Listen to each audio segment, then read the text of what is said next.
Hi friends, आज मैं दोबारा आपके सामने हूँ एक बहुत ही स्पेशल और एक्साइटिंग टॉपिक लेकर। बच्चे और ज्योतिष। वैसे बच्चे, जैसा हम सब जानते हैं कि भगवान स्वरूप होते हैं, कि किसी भी तरह का छल करने की काबिलियत या बुरा गुण जो होता है वो उनमें नहीं होता। लेकिन फिर भी ऐसी कौन सी बातें हैं जिनका ध्यान रखते हुए पेरेंट्स अपने बच्चों के बर्थ चार्ट में कुछ सिंपल काम करके उनके प्लैनेट्स को स्ट्रॉन्ग कर सकते हैं। तो ये चीज़ें वैसे ज्योतिष से जुड़ी भी हैं, लेकिन ये बहुत बेसिक्स हैं क्योंकि ये सभी को करनी चाहिए लाइफ में। फॉर एन एग्जांपल, हम सब जानते हैं कि पेरेंट्स में मदर की बर्थ चार्ट में स्पेशली जुपिटर जो है वो उसके पति का कारक भी होता है, और उसके बड़े बच्चे यानी फर्स्ट चाइल्ड का कारक भी जुपिटर होता है। ऐसे में अगर आप छोटे बच्चे के साथ अगर आप रह रहे हैं और आप घर में एक दिया जलाते हैं या आप आरती करते हैं शाम में, या आप उसको बताते हैं कि किसी भी व्यक्ति का मार्गदर्शन जीवन में कितना ज़रूरी है, तो वो उसके गुरु ग्रह को, जुपिटर को मजबूत करता है। फॉर एग्ज़ाम्पल, बहुत लंबे टाइम तक, एक अच्छी खासी उम्र तक पेरेंट्स ही बच्चे के गुरु होते हैं। ऐसे में जब बच्चा ये समझता है कि पेरेंट्स की बातें मानकर लाइफ में उनके साथ कुछ अच्छा होने वाला है, तो ये उसके लिए बहुत अच्छा काम करता है। आप दिया जलाएं, रोशनी करें, घर में आरती करें, धूप धूप जलाएं, और इससे निश्चित ही आपके बच्चे के बर्थ चार्ट में जुपिटर अच्छा होने वाला है। कुछ बेसिक सी बातें हैं, जैसे कि हम सभी जानते हैं कि कभी कभी कुछ घरों में पेरेंट्स एक दूसरे से ऊंची आवाज़ में बात करते हैं और बच्चे ये देखते हैं।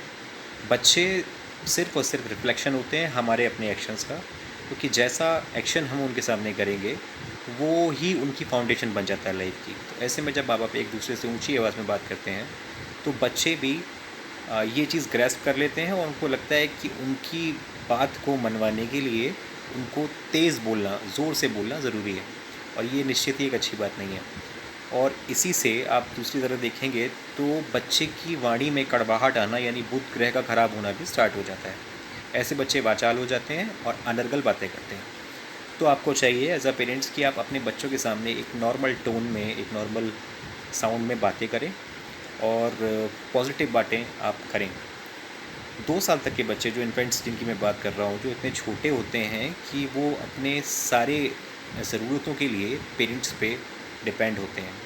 ऐसी स्थिति में बच्चों का शनि जो होता है वो काफ़ी हद तक पेरेंट्स पर निर्भर करता है, क्योंकि शनि दास है, और बच्चे भी एक उम्र तक अधीन होते हैं अपने पेरेंट्स के, अपने कामों के लिए, क्योंकि वो खुद नहीं कर सकते। ऐसी स्थिति में अगर आप अपने बच्चे पर चिल्लाते हैं तो निश्चित ही हम सभी जानते हैं, साइकोलॉजी के ओपिनियन से, कि बच्चे पर इसका बुरा प्रभाव पड़ता है। क्योंकि कभी कभी आपको लगता है कि आपके बच्चे वो समझ नहीं रहे हैं जो आप उन्हें समझाना चाहते हैं। आपको लगता है कि शैतानी है उनकी और वो ऐसा जानबूझ कर रहे हैं, लेकिन आपको समझना चाहिए कि कुछ बच्चों को चीज़ें ग्रैस्प करने में, सीखने में कुछ ज़्यादा टाइम लग सकता है। हमेशा ऐसा नहीं कि वो शैतानी कर रहे हैं। ऐसी स्थिति में उनके ऊपर एक नेगेटिविटी घर कर जाती है, और उनको लगता है कि आप अपनी बातों को उनके ऊपर ज़बरदस्ती लगा रहे हैं, थोप रहे हैं, और वो उसे नहीं सीख पा रहे हैं, और इससे उनका कॉन्फिडेंस जाता है। कॉन्फिडेंस जाने से उनकी कुंडली में सूर्य भी कमज़ोर होता है और शनि भी कमज़ोर होता है।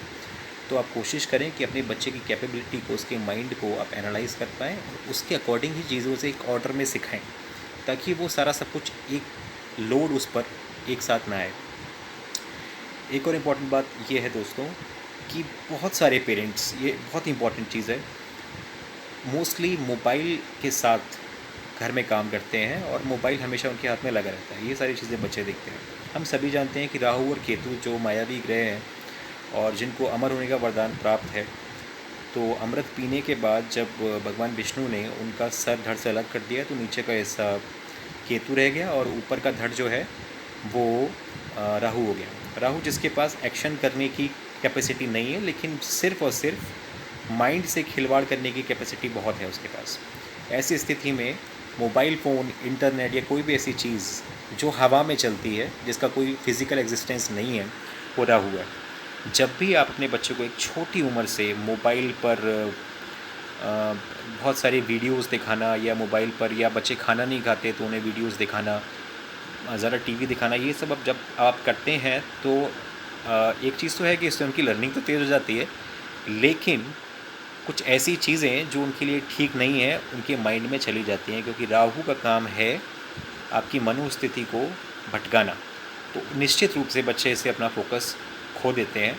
ऐसा नहीं है कि आप उन्हें दिखा नहीं सकते, आप उन्हें लर्निंग के कुछ अच्छे वीडियोज़, भगवान की कहानियाँ, या कुछ ऐसी चीज़ें जो हमारी हिस्ट्री से, हमारे धर्म से, रिलीजन से जुड़ी हुई हैं, आप दिखाइए जिससे उन पर अच्छा प्रभाव पड़े। लेकिन सारी चीज़ें जो वो देखने की ज़िद करते हैं आप उन्हें ना दिखाइए, एंड कोशिश कीजिए कि आप हर वक्त उनके साथ मोबाइल का यूज़ ना कर रहे हों। तो इसी तरह पेरेंट्स, पिताजी की अगर हम बात करें, फ़ादर की हम बात करें, तो अपने बच्चे से शुरू से एक इस तरह की फाउंडेशन, एक इस तरह की रिलेशन तैयार करना जहाँ बच्चा आपके साथ सारी बातें शेयर कर सकता है। अगर आप ऐसा करते हैं तो निश्चित ही आप उसकी कुंडली में भी सूर्य को जागृत कर रहे हैं और वो आपको निश्चित ही फ़ायदा देगा। ऐसी बहुत सी छोटी-छोटी बातें हैं जो मैं आगे कुछ और वीडियोज़ में आपको बताने वाला हूँ। ये ज्योतिष से भी जुड़ी हैं, लेकिन ये इतनी सिंपल है कि ये हर आदमी को, हर पेरेंट्स को अपनी ज़िंदगी में करती रहनी चाहिए। फिर मिलूँगा आपसे अपने अगले वीडियो में किसी अगले नए टॉपिक के साथ, जहाँ मैं आपको अपनी नॉलेज साझा कर सकूँ। Thank you.